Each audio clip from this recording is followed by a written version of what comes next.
नमस्कार। आज हम एक ऐसे प्रश्न का जवाब ढूँढने की कोशिश करेंगे, जो प्रश्न सबके मन में है कि भगवान कौन है? देखिए, आज मैं आपको मेरी समझ के अनुसार भगवान का नाम ही बता दूँगा। आप अब बस 5 मिनट दीजिए और आपके जीवन का इतने बड़े प्रश्न का उत्तर मैं आपको दे रहा हूँ।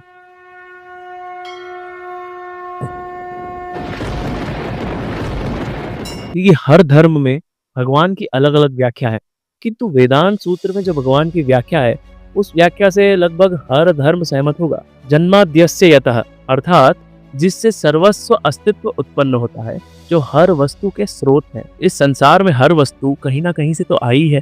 यदि आप हर किसी चीज़ का स्रोत ढूँढने जाएँगे, तो आपको उसके स्रोत में कोई दूसरी वस्तु मिलेगी।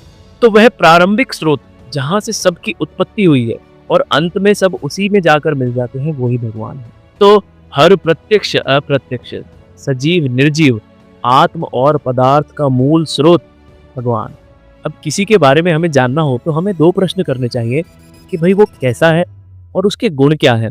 तो आइए जानते हैं कि भगवान कैसे हैं और उनके गुण क्या हैं। सर्वव्यापक, सर्वज्ञ, सर्वशक्तिमान, कर्तु अकर्तु अन्यथा कर्तु। सर्वव्यापक मतलब जो हर जगह है। सर्वज्ञ मतलब जो सब कुछ जानते हैं। सर्वशक्तिमान तो आप जानते ही हैं।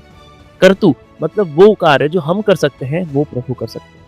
अकर्तु जो कार्य हम नहीं कर सकते, वो भी प्रभु कर सकते हैं।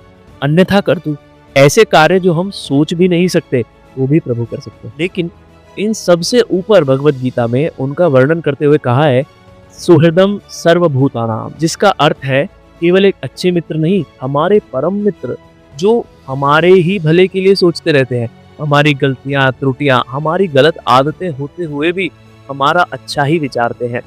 यदि हम या ये पूरा संसार एकजुट होकर प्रभु को कोसने भी लग जाए, तब भी प्रभु सिर्फ और सिर्फ हमारे लिए उचित ही विचारेंगे, हमारे भलाई के बारे में ही सोचेंगे। अपनी विशाल छवि को त्याग कर हमारे लिए हमेशा उचित करने के लिए ही तत्पर रहते हैं। ये है प्रभु का स्वभाव, और ये भी तब जब वो भगवान है। भग मतलब ऐश्वर्य और वान मतलब से भरपूर।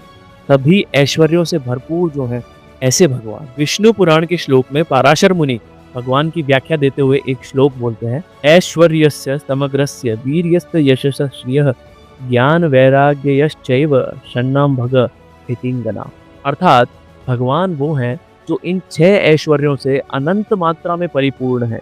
बल, यश, संपत्ति, ज्ञान, सौंदर्य और त्याग। यदि किसी व्यक्ति के पास इन ऐश्वर्यों में से कोई एक ऐश्वर्य भी थोड़ी भी अधिक मात्रा में हो, तो वो कितना आकर्षक हो जाता है। सोचिए, कोई धनवान है, कोई बुद्धिमान है, कोई सौंदर्यवान है, या किसी में त्याग की भावना है, तो वो कितना आकर्षक लगता है।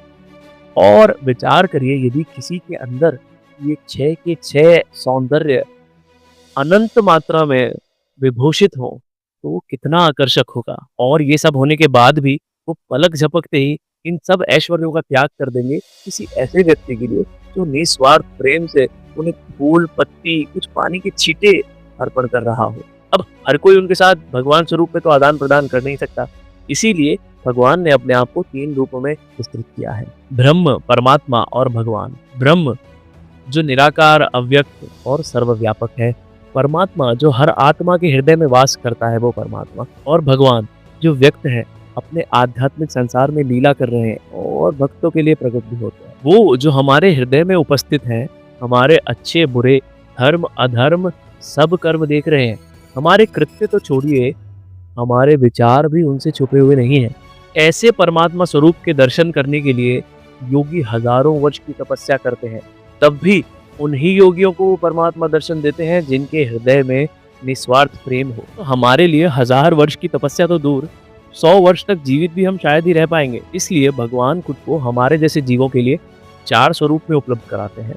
अवतार जैसे कि राम कृष्ण, भक्तवत्सल जैसे कि नरसिंह मेहता, मीराबाई, विभूति जैसे कि पानी का स्वाद है, सूर्य की किरणें हैं जिनसे हमें प्रभु का आभास होता है, और शक्ति जिसमें पृथ्वी और जल आता है। इसके उपरांत अवतार भी 6 प्रकार के हैं, पुरुष, लीला, गुण, मनवंतर, युग, शक्त्यावेश।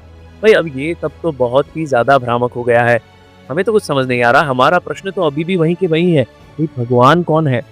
तो जब भगवान अपने किसी एक ऐश्वर्य का प्रदर्शन करते हुए स्वरूप को विस्तृत करते हैं, तो उसे अवतार कहते हैं। जैसे कि नरसिंह अवतार, वराह अवतार, जिसमें प्रभु ने अपने बल का प्रदर्शन किया है। अब वो अवतार जिसमें भगवान ने अपने 6 के 6 ऐश्वर्यों का विस्तार प्रदर्शन किया हो, वो है श्री कृष्ण। श्री कृष्ण ही भगवान का साकार रूप है। इसके अतिरिक्त भगवान राम भी समकक्ष ही हैं, किंतु भगवान का पूर्ण स्वरूप, पूर्ण अवतार भगवान श्री कृष्ण ही है।